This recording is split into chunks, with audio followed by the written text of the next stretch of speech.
A guy walks into a pet shop and asks, "How much for the parrot?" The shop owner replies, 200 quid. The guy looks at him shocked. "Oh, you owe 200 quid for a parrot? You must be joking." The shop owner nods. "Sir, you must understand, this parrot doesn't just say hello, cocky. You can have a fluent conversation with him." The guy looks at the parrot, then back at the shop owner. "A little out of my budget. What about this one? Looks fine, but not as colorful as the first one." The shop owner says, 500 quid. The guy is stunned. "What?" The shop owner explains, fluent in 2 languages, English and German. The guy looks even more impressed but says, "Still a bit too much for me. What about that old one at the end, the one with no feathers?" The shop owner grins. 1,000 quid. The guy, even more shocked, asks, "What? I suppose he's fluent in half a dozen languages, right?" The shop owner shakes his head. "No, doesn't speak any languages. It's just that the other 2 call him chairman." A man is driving along in the States when a policeman pulls him over. "License and registration, please, sir," says the officer. The man replies, "Don't have a license. The court took it off me after my last drink driving offense."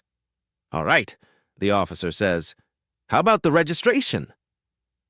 "Well, this isn't my car," the man explains. "I actually stole it. Had to shoot the woman who owned it, too, before she'd let go of the keys. She's in the trunk. I'm just on my way to bury her. The gun's in the glove compartment if you want to take a look."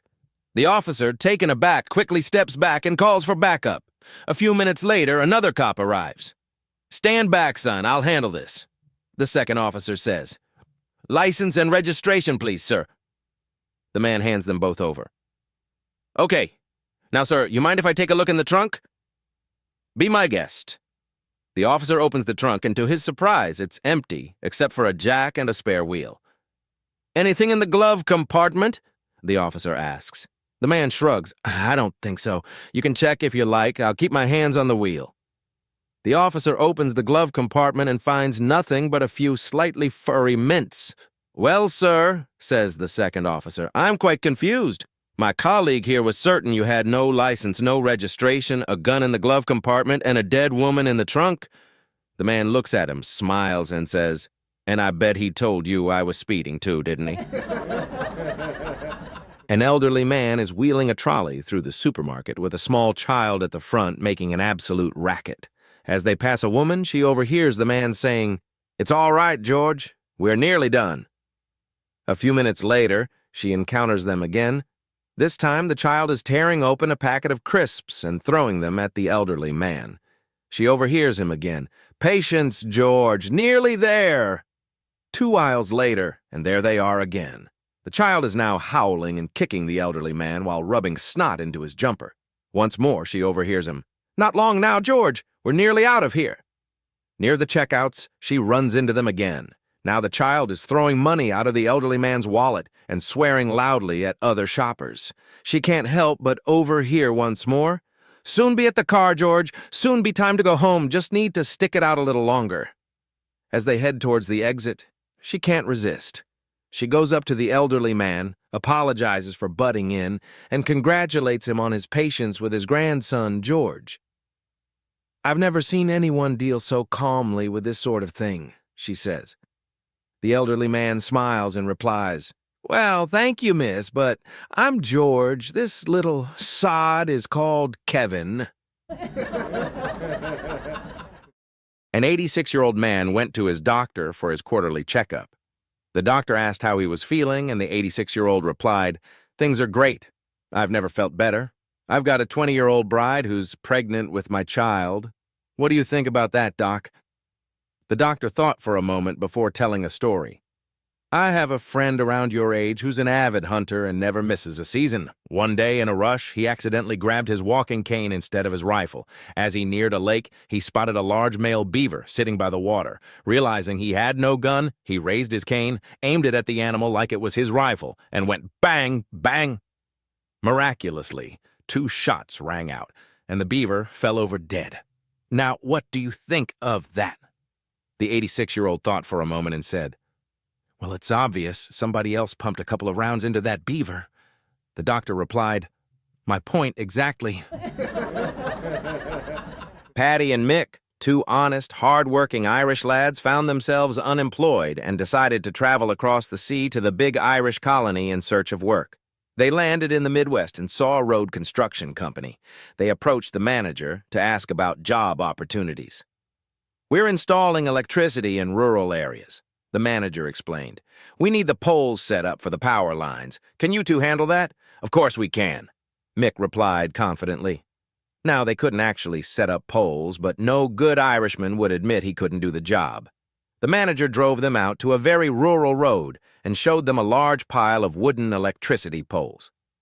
"Get as many of these up as you can by the end of the week," he said. "You'll stay in that cabin over there. At the end of the week, I'll come back, pay you, and see how much you've done." A week later, the manager returned. He paid them and asked, "How many poles did you manage to get done?" "50," Patty proudly replied. "50?" the manager exclaimed. "That other team down the road did 200. "Aye," Mick said, "but did you see how much they left sticking out of the ground?" Every year on March 20th, Joe would walk into his local pub. He'd always order 3 shots of Ireland's finest whiskey. When the drinks arrived, he would first lift one glass, turn to his right, hold it up, glance at the ceiling, and then down the amber nectar in one. Then he'd lift the second glass, turn to the left, hold it up, look to the ceiling again, and down the drink. Finally, Joe would take the third glass, move it to the right, and then the left, look down at the floor, and drink it in one go. This went on for years, and no one ever asked Joe what the routine was because, well, Joe was a big man and never liked gossip. One day, the old bar owner finally asked, "Joe, all these years I've watched you do that little ritual. Before I die, I'd like to know why you do it." Joe smiled and replied, "Many years ago, my 2 brothers emigrated. Pat, the older one, went to America, and Mickey, the younger one, went to Australia. We made a pact that every year on March 20th, we'd go to the nearest pub, raise a glass, and drink to each other's health. When I turn to the right, I'm raising a glass to Pat in America, and I send him a prayer for his safety and well-being. When I turn to the left, I'm raising a glass to Mickey in Australia, and I pray for him too. And finally, I raise a glass for myself and thank my brothers for their thoughts and send a prayer for myself as well." This went on for several more years. Then one year, Joe came in and only ordered 2 whiskeys. The bartender, concerned, asked quietly, "Only 2 whiskeys this year, Joe? I hope that doesn't mean bad news." Joe chuckled and said, "No, I'm off the drink for Lent this year." The bartender looked relieved, but Joe continued, "The doctor told me I'm only allowed 1 whiskey a week, so I'm up to July 7th, 2067 so far." My uncle was racing across Europe and found himself in the lead for a while. He made it to the edge of the Baltic Sea where he spotted some sailboats beached along the shore. Thinking he could make use of one, he began pulling a boat closer to the water. The boat's owner, an elderly Estonian, noticed and walked over. "I need to borrow this to win a race," my uncle said. "Can you tell me where the wind will take me?" The old man looked at the boat, then shrugged and replied, "Helsinki." Grinning, my uncle handed him some money, dragged the boat into the water, and set sail. Noticing what had happened, my uncle's closest competitor approached the boat owner, asking, "I need one of your boats, too." The boat owner glanced at the remaining boats, pointed to one, and said, "Heel floaty." A man walks into a bakery and asks for 2 bread rolls. The shopkeeper grabs the rolls with a pair of tongs and puts them in a paper bag. The man then asks for 2 cakes. Once again, the shopkeeper picks them up with the tongs and places them in the bag. "It's nice to see you don't manhandle the food," says the man. The shopkeeper smiles and replies, "Sir, nothing in my shop is handled by human hands." The man notices a piece of string hanging from the shopkeeper's trousers and asks, "What's that piece of string for?" The shopkeeper says, "Well, that's for when I need to pee. I pull the string and my old boy just pops out." "Great idea," says the man. "But how do you put it back in?" The shopkeeper grins and says, "That's not a problem. I just use the tongs." A woman was out golfing one day when she accidentally hit her ball into the woods. While searching for it, she stumbled upon a frog trapped in a snare. The frog looked up at her and said, "If you free me, I'll grant you 3 wishes. But there's a catch. Whatever you wish for, your husband will receive 10 times more than you. The woman, intrigued but not concerned, said, All right, I'll take the risk. She freed the frog and he grinned, warning her again. Remember, everything you wish for, he gets tenfold. With a smile, the woman replied, That's fine by me. For her first wish, she asked to be the most beautiful woman in the world. The frog hesitated. But if I grant that, your husband will become the most handsome man in the world, an irresistible Adonis. She shrugged confidently. That's fine. He'll have eyes only for me. And just like that, Kazam! She became the most beautiful woman in the world. For her second wish, she desired to be the richest woman alive. The frog warned her again, That will make your husband the richest man on earth, 10 times richer than you. The woman smiled. No problem. What's mine is his, and what's his is mine. And kazam! She became the wealthiest woman in the world. Finally, the frog asked her about her third wish. With a mischievous smile, the woman replied, I'd like to have a mild heart attack. Moral of the story, women are clever, don't underestimate them. You know that book, Men Are From Mars, Women Are From Venus? Well, here's a perfect example told through 2 of my students, Rebecca and Gary. Today, we'll experiment with a tandem story. It's simple. Each male pairs with a female. One will write the first paragraph of a short story. The partner reads it and adds a second paragraph. Then the first person writes the third paragraph, and so on. The story ends when both agree it's finished. Rebecca started. At first, Lori couldn't decide which kind of tea she wanted. The chamomile, which used to be her favorite for lazy evenings at home, now reminded her too much of Carl. In happier times, he had said he liked chamomile, but now she felt she must, at all costs, keep her mind off him. His possessiveness had suffocated her, and whenever she thought about him too much, her asthma flared up again. So chamomile was out of the question. Gary added, Meanwhile, Advanced Sergeant Carl Harris, leader of the attack squadron orbiting Skyland 4, had more important things to worry about than the neuroses of an airheaded asthmatic named Lori, with whom he'd spent one sweaty night a year ago. As Harris to Geostation 17, he said into his transgalactic communicator. Polar orbit established, no sign of resistance so far. But before he could finish, a bluish particle beam flashed out of nowhere and blasted a hole through his ship's cargo bay. The jolt from the direct hit sent him flying out of his seat and across the cockpit. Rebecca continued. He bumped his head and died almost immediately, but not before feeling a pang of regret for emotionally brutalizing the one woman who had ever cared for him. Shortly after, Earth ended its pointless hostilities toward the peaceful farmers of Skylon 4. Congress passes law permanently abolishing war and space travel, Lori read in her newspaper one morning. The news excited her, but also bored her. She stared out the window, reflecting on her youth, when the days passed unhurriedly and carefree with no newspapers or distractions. Why must one lose their innocence to become a woman? She pondered wistfully.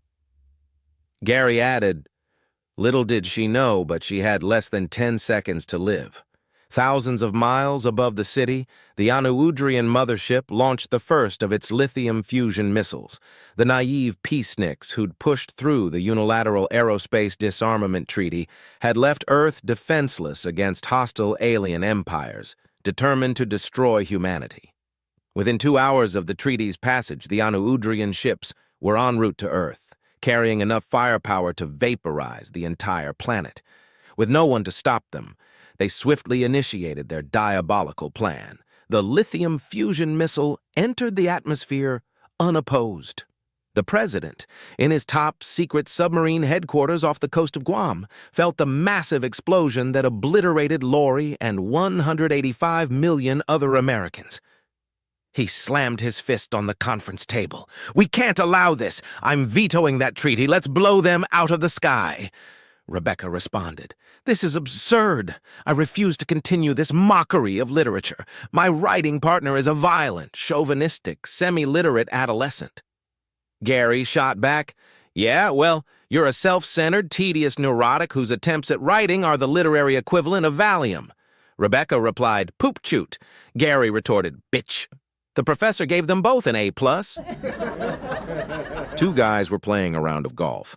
As they finished one hole and headed to the next tee, one of them suddenly realized he'd left his jacket at the previous hole. "Hang on a sec," he said to his mate.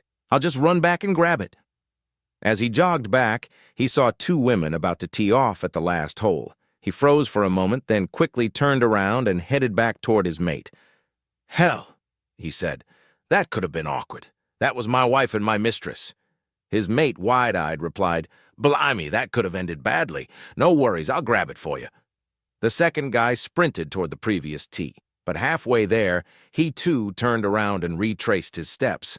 Reaching his friend, flustered, he said, "Small world, isn't it?" A man with 2 buckets of fish was leaving Loch Lomond, known for its great fishing, when he was stopped by a game warden.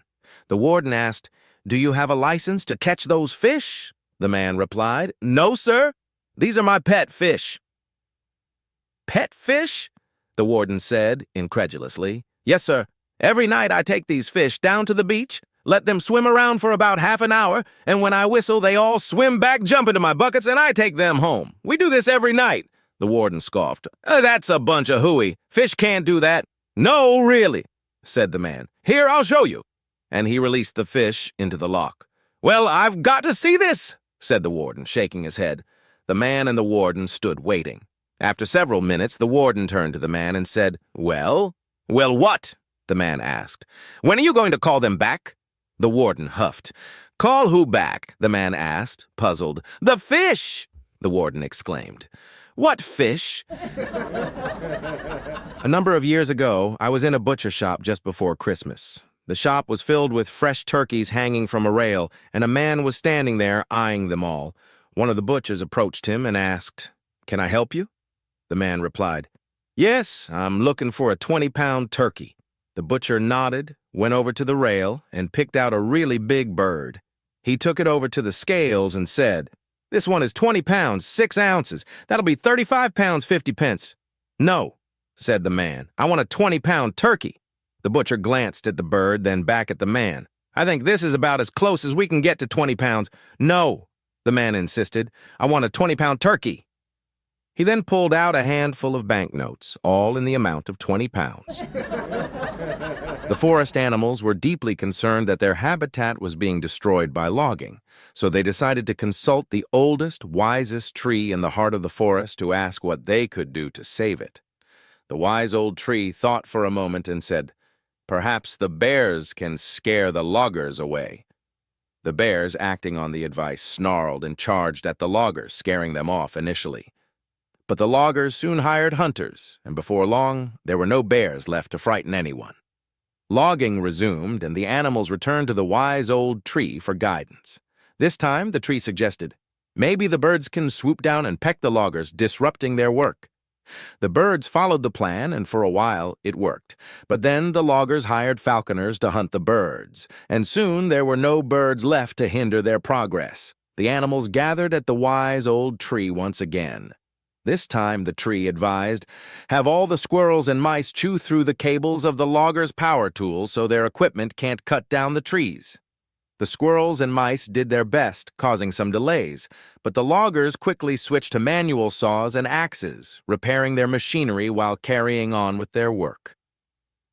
The day came when the loggers finally reached the wise old tree in the center of the forest and chopped it down. Later that night, the remaining forest animals sadly visited the dying tree and asked one last time if there was anything they could do to save the rest of the forest. The tree let out a weak sigh and said, "Sorry, guys, I'm stumped." A young lad says to his father, "Dad, I've decided to join the army." His dad smiles proudly and says, "Well, son, I'm so glad you've decided to do something positive with your life. As you know, I'm an ex-soldier myself, and I'd love to help you however I can. You're about the same size I was when I joined, so I still have my old uniform tucked away in a case in the loft. Go on up, get it out, and try it on. You'll also find my backpack, water bottle, and tin helmet. Bring them all down and give them a try." The son eagerly heads upstairs and comes back down, wearing the uniform, looking pleased with himself. His dad looks him over with a proud smile. "Well, son, you look great. The son grins. Dad, if I get the broom, will you teach me some rifle drill? His dad gives a sly look and says, Listen, son, this is a secret between you and me. I still have a rifle, but for God's sake, no one must ever know, all right? Wow, Dad. The son says, I'll never breathe a word. Where is it? His dad lowers his voice. Climb back up into the loft, put your hand under the tank, and you'll find it there. The son looks shocked. You've got a tank as well? The morning after their wedding night, the groom, feeling proud and curious, turned to his new bride and asked with a playful smile, So, how are you feeling this morning? The bride, with a nostalgic look in her eyes and a sly grin, responded, You really brought back memories of my college days. Everybody has heard of Tarzan, but not many know the ultimate fate of the Lord of the Jungle. One fateful day, while swinging through the trees, a vine snapped, and Tarzan fell 60 feet to the ground, breaking his neck. The natives, who had benefited from his many heroic acts, decided to honor him in the highest way their tribe could, by turning his body into musical instruments so that even in death he could continue to bring joy to their lives. His thigh bones were boiled to remove the marrow, then drilled to create flute-like instruments. His finger bones were placed in his skull to make a rattle. His skin was stretched across his pelvis to form a drum, played by striking it with the bones of his forearms. And the most elaborate of all, his intestines were dried in the sun and strung across his rib cage to form a primitive harp. As befits the craftsmanship and effort that went into this final instrument, it became the possession of the tribal leader. The chief vowed that it would be passed down from father to son through the generations, ensuring that their hero's memory would live on. For, as long as the chief's family continued to rule, Tarzan's tripes would be played forever. Pat and Mick were sitting in Mick's wee boat fishing on Loch Fee.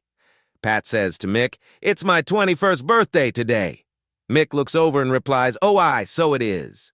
Pat says, On me, Du's 21st birthday, he walked across this lough over to O'Bannon's for a pint and a wee dram.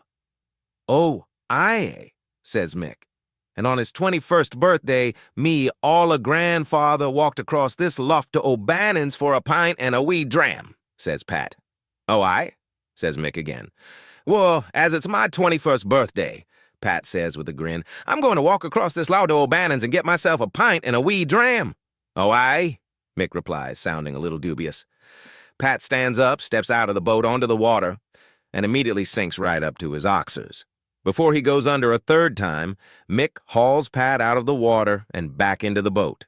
The two of them decide to call it quits on fishing, and Mick takes Pat home to dry out. Back home, sitting in front of the fire, Pat says to his granny, Granny, on me doe's 21st birthday, he walked across Loch Fee to O'Bannon's for a pint and a wee dram. Oh, aye, says Granny, and on his 21st birthday, me all a grandfather walked across Loch Fee to O'Bannon's for a pint and a wee dram, says Pat. Oh, aye, Granny replies again. Pat then says, It's my 21st birthday today. Oh, aye, Granny says, not looking up. I tried to walk across Loch Fee today to go to O'Bannon's and get me a pint and a wee dram.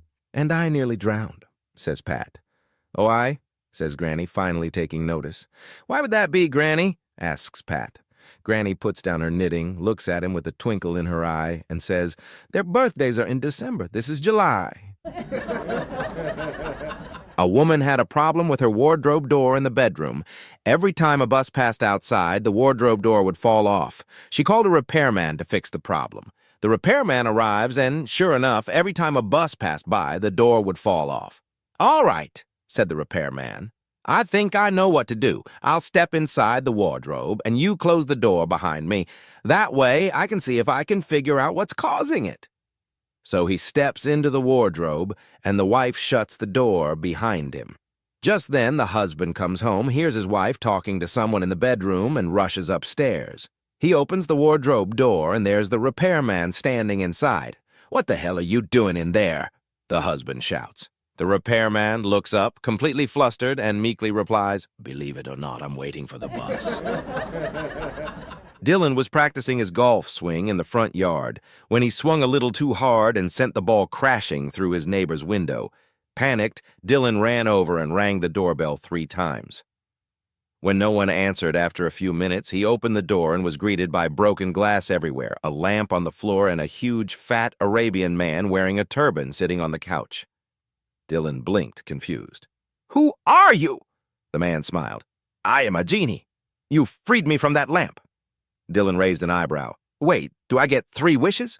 The genie chuckled. "Since it was an accident, you only get 2 wishes, and I get 1. Dylan thought for a moment, then smiled. "All right.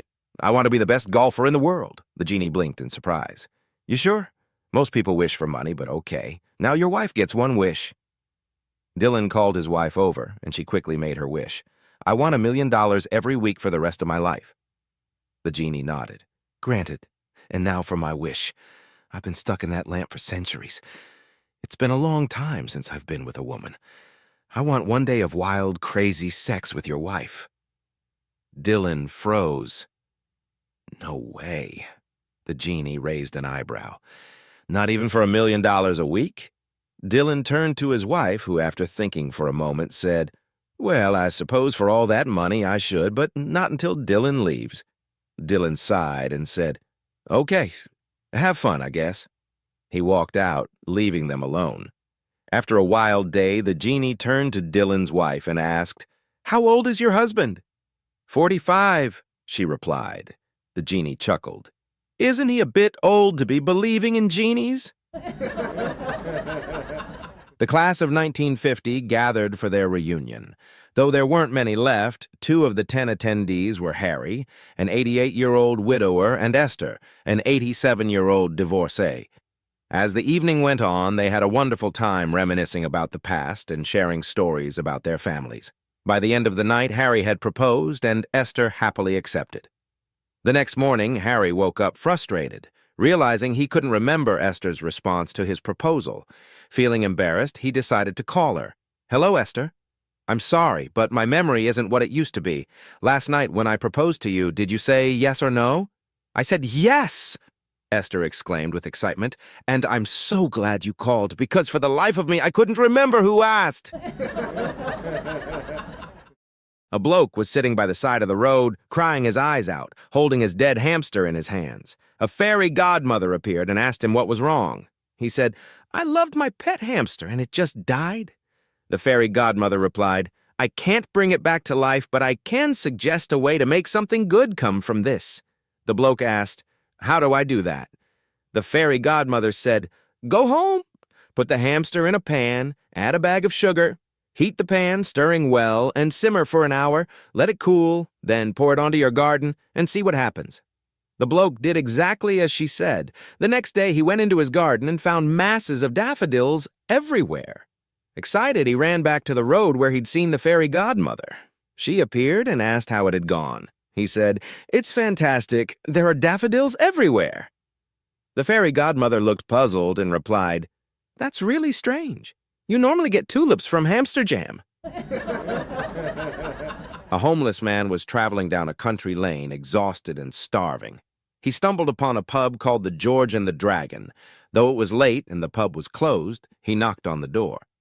The innkeeper's wife poked her head out of the window. "Could I get some food?" he asked. She looked him up and down, his shabby clothes and worn-out appearance, and firmly said, "No." "How about a pint of ale, then?" He tried again.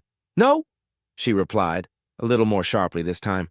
"Could I at least sleep in your barn?" he asked, desperate. "No," she snapped, clearly annoyed now. The man thought for a moment, then asked, "Okay, then, might I please have a word with George?" "What now?" she said, clearly irritated. "Might I please have a word with George?" he repeated. "Why would you want to talk to George?" He grinned. "Because I heard the pub was named after him." 2 prawns were swimming around the ocean, one named Justin and the other named Christian. They were constantly harassed by sharks in the area, always living in fear. One day, Justin turned to Christian and said, "I'm fed up with being a prawn. I wish I were a shark, then I wouldn't have to worry about being eaten."